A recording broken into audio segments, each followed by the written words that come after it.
that only started at 2 o'clock in the morning, and so it doesn't slow down as much, you can see, at this night as it does on any other night. So you can get a huge amount of data just by looking at this very simple visualization.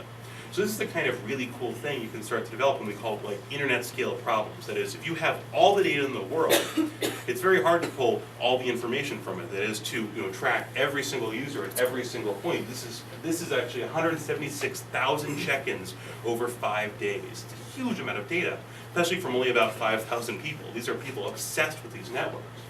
But from this, you can pull, if you just pull a little bit of data, you can get an actual huge amount of information much more easily. So I'm going to go back to my slides here. Was that a project you were looking at, or did you get that from some other? No, actually that visualization I did is essentially a PR stunt. After my boss explicitly told me not to do it, I did it anyway, and then we got a lot of money, and so now they're happy with me. This is often the story of how engineering works. Skipping forward, yes, that's still a funny photo. Yeah, stuff there. Sorry, the Keynote on iPad is missing a few features still, like skip forward, for instance. Yes, you're very smart. Okay, so that's as a group, right? So almost nobody is really person identifiable. We talked a little bit about pattern recognition, but it turns out that pattern recognition is incredibly hard for computers to do. That is, that human brains are very well optimized towards saying, block of stuff with legs, this must be a desk. This is incredibly hard for a computer to do. It doesn't really know the difference between me standing like this and a desk. It says, well, they've both got the same angle, I must be a desk. Well, no. This is an open area of research. So those of you who want to go into computer science, if you'd solve this would be really cool. At the moment, the current best way of solving this, the current state of the art, is to pay people in third world countries 1 cent per photo to look at photos and tell them what they are. And that's actually how Google uses its image search engine, which you can search for desks. It'll show you thousands of different kinds of desks. This was paid by a thing called Mechanical Turk, which is literally that. You pay somebody 1 or 2 cents per photo, and they will tag anything for you. Because in a few hours, you could make $5 or $10, which is not very much for an American worker. For someone in a third world country, this can be an incredibly useful source of income. This is one way we have globalization that actually helps people. For instance, refugee camps from the Sudan now, United Nations workers have been giving them computers to do exactly this, because this, to them, is an incredibly useful source of income to these people who have no infrastructure left. They're living in tent camps. This actually helps them doing this, and what they're doing is essentially substituting for what computers cannot yet do. So, this is for pattern recognition. What about just me personally? What if I just track just mine? For instance, I go to my website and see where I'm checking in. Well, you end up with interesting situations like this, for instance. And I'll let you just read this from me. So, from a webcomic called XKCD. So yes, can everybody see this in the back, or should I read it? Or yes? Okay, cool. Right, okay, yes, you've all getting to the end now. So you see, this is what happens. That is, these people just had their phone on automatically, again, checking into Google Latitude.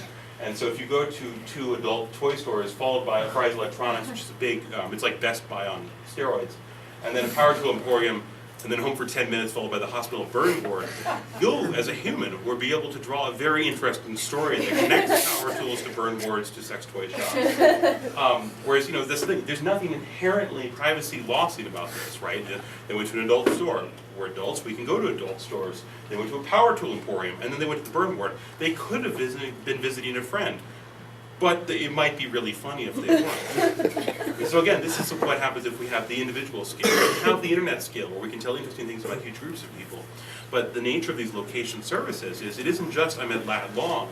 If you work out lat long, you can find very easily, and actually my business, this is one of the things we sell, is a service that turns a random latitude and longitude from your photo into I'm at the UWC, or I'm at the hardware store.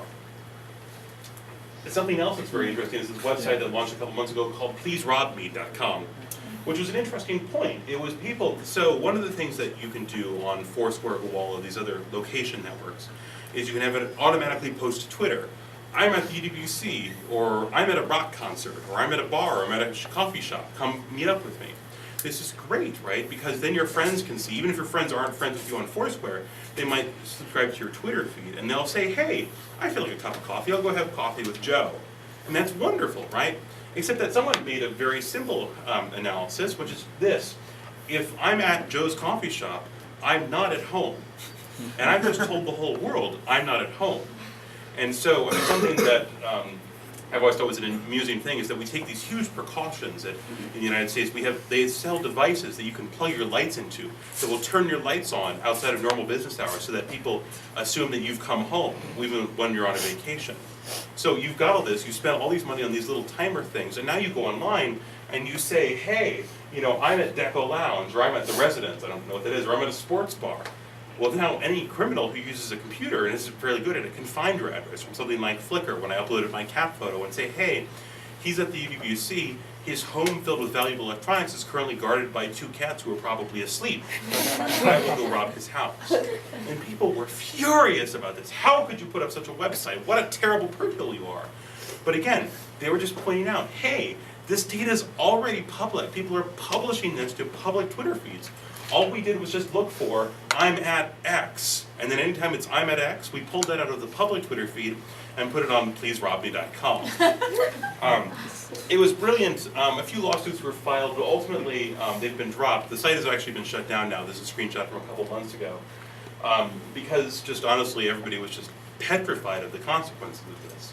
But nobody's actions really changed, because at the end of the day, it's still very useful to check in and tell your friends where you are. Ultimately, we buy locks for our doors, not just these little timer-like things. But it's about just understanding the privacy consequences you're giving up. So then we have the other thing. I want to be mayor of your dorm room. So I told you before we talk about locational privacy. That is, what happens if I check into a location that itself is private. So people can create locations on Foursquare or Wall or Twitter or whatever. And they can become mayor too if they check in more times than the homeowner has. Which is cool for business, but if I check into your house, say, in your home country, that's very different. That might not be public, unless you're the son of the president and live at the White House or something. People don't all know where your location is. And so now, because I wanted to do something to share with my friends, I've sacrificed your privacy without you ever being a part of it, just by the fact that my phone is kind of smart. This is a fascinating area, because what are the rules about this? What is the etiquette? It's, should I be able to stop you from doing things on your personal electronics? Is it polite to ask first before I can check in at your house? Is that a good thing to do? Is that just kind of weird and creepy? Will people give you funny looks like, what's a koala? Sounds like some kind of weird Australian mutant. So what are these things? And this is another interesting question of, when we get away from the internet scale, when we get to the personal scale. For instance, one of my bosses is best friends with several of the most important investors, what we call angel investors. That is, people who use their own money as a one-to-one thing and give it to new businesses in Silicon Valley. So he goes to their house. People of you who ever heard of Dig? Anybody's heard of the Dig website? A couple, yeah, it's a news website. It's kind of weird. So Kevin Rose is one of our investors, and my boss went to his house. Kevin Rose's address is, for many good reasons, very private. If he checks into Kevin Rose's house, now it's on the public internet for anybody to see. And you might not know how to find it unless you know that my boss is friends with him. So if you go through my boss's Foursquare feed, you now have the location of Kevin Rose's house. You can go and stalk him or throw bricks through his windows or whatever you want. Again, this is another very interesting area of etiquette and privacy concerns that didn't exist 2 years ago because the technology wasn't quite there yet. So now we've scared the hell out of everybody. So now where is this going to go from here?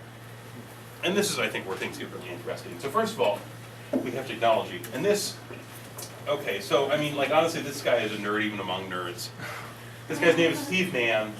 So he was at MIT, but even at MIT, it's not cool to wear big, pointy, and round-ear antennas on your head. And the reason he was doing this, believe it or not, you can see antennas actually in all 4 of these things. So notice, this is the mid-1990s. Wi-Fi as a standard came in at the late 1990s and the early 2000s. What he was actually doing was creating his own wireless network. He actually took a ham radio, strapped it into his computer, and then put antennas on the top of all the big buildings at the MIT, which is a big engineering college in Boston, and was able to do wireless networking before years before that technology was practical. And obviously it wasn't that practical. People think you're odd if you have big antennas sticking out of your head. But it worked really well, and he was doing research in wearable computing. That is, if it's not just when I get back to my computer I check in, what if I continuously have presence? What if I'm always present on the internet? People can always do things. Something else he was doing, and you can see it in the third photo there. It's not that obvious, but right here there's a small circle with a dot.